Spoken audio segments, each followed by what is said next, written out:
Border Gavaskar trophy का चौथा test match जो है वो खेला जाएगा मेलबर्न में और उससे पहले ऋषभ पंत को एक सलाह दी है सुनील गावस्कर ने। हाल ही समय में ऋषभ पंत के बल्ले से उस तरीके से रन नहीं आए हैं और अगर सुनील गावस्कर की बात मान लेते हैं ऋषभ पंत तो फिर चाहे वो स्टार्क हो, चाहे वो पैट कमिंस हो और चाहे वो नाथन लायन हो, ये सभी ऑस्ट्रेलियाई गेंदबाज जो है वो ऋषभ पंत से खौफ खाते हुए नजर आएंगे। क्या कह रहे हैं सुनील गावस्कर, एक बार देख लेते हैं। वो कह रहे हैं कि Rishabh Pant is a good cricketer but Australia have done their homework smartly against him.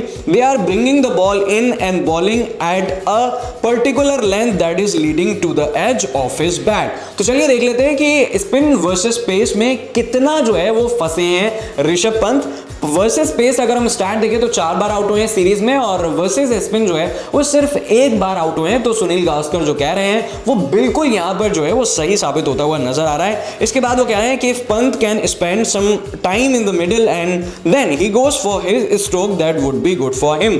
तो थोड़ा सा टाइम जो है वो स्पेंड करना पड़ेगा ऋषभ पंत को और उसके बाद वो अपनी पारी खेल पाएंगे जैसा कि वो यूजुअली खेलते हुए नजर आते हैं। अब तक अगर हम देखें पूरी जो बॉर्डर गावस्कर ट्रॉफी हुई है उसमें पर्थ में पहली पारी के अंदर जो है वो सबसे ज्यादा उन्होंने गेंदें खेली थी, वो थी 78 और इसमें 37 रन बनाए थे और उसके बाद से ऋषभ पंत 50 का आंकड़ा मुश्किल से पार कर पाए हैं। तो एक बार कंपैरिजन कर लेते हैं केएल राहुल वर्सेस ऋषभ पंत, क्योंकि केएल राहुल सबसे ज्यादा इस सीरीज में सक्सेसफुल जो है वो बैट्समैन रहे हैं। तो 160 जो है वो सिर्फ गेंदें खेली हैं अब तक। कुल मिलाकर ऋषभ पंत ने लगभग 27 ओवर जो है वो होते हैं, इसमें 96 रन बनाए हैं, 37 बेस्ट है और 19 का एवरेज है। वहीं अगर केएल राहुल से कंपैरिजन करें तो उन्होंने लगभग 78.33 ओवर्स खेले हैं और खेली हैं 470 गेंदें। तो इस साफ तौर पर नजर आता है कि फिलहाल ऋषभ पंत को क्रीज पर टाइम स्पेंड करने की जरूरत है। और पर्थ में सेकंड इनिंग्स की तरफ अगर हम नजर डालें तो यहां पर 4 बॉल खेलते हैं, फिर एडिलेड की पहली पारी में 35 बॉल, फिर एडिलेड की दूसरी पारी में 21 बॉल और गाबा का हीरो ने कहा जाता है यहां पर सिर्फ 12 बॉल खेल पाते हैं और आउट हो जाते हैं। पारी बहुत ही ज्यादा शॉर्ट रहती है। इसके बाद सुनील गावस्कर कह रहे हैं कि if the Indian team is eight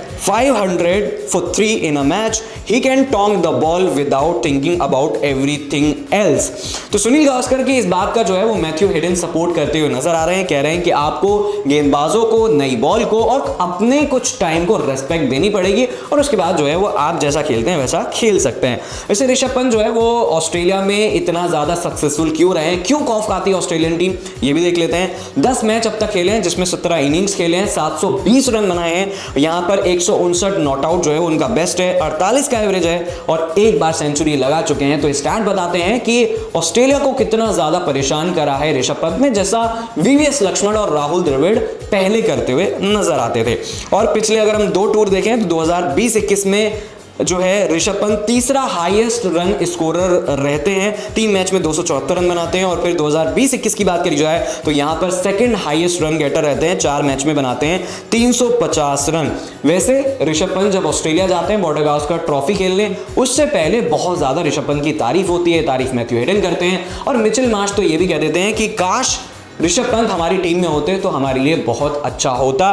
तो सवाल ये बनता है कि क्या ऋषभ पंत जो है वो अपना फोकस खो चुके हैं और इस फोकस खोने की वजह से वो ना तो जो क्रीज है उस पर टिक पा रहे हैं और ना ही रन बना पा रहे हैं। तो क्या सुनील गावस्कर की इस सलाह को ऋषभ पंत को मान लेना चाहिए और क्या अगर वो मान लेंगे तो एडिलेड में सबसे ज्यादा रन बनाने में कामयाब रहेंगे ऋषभ पंत? आप जो है वो कमेंट करके बता सकते हैं और वीडियो अच्छा लगा हो तो शेयर कर सकते हैं।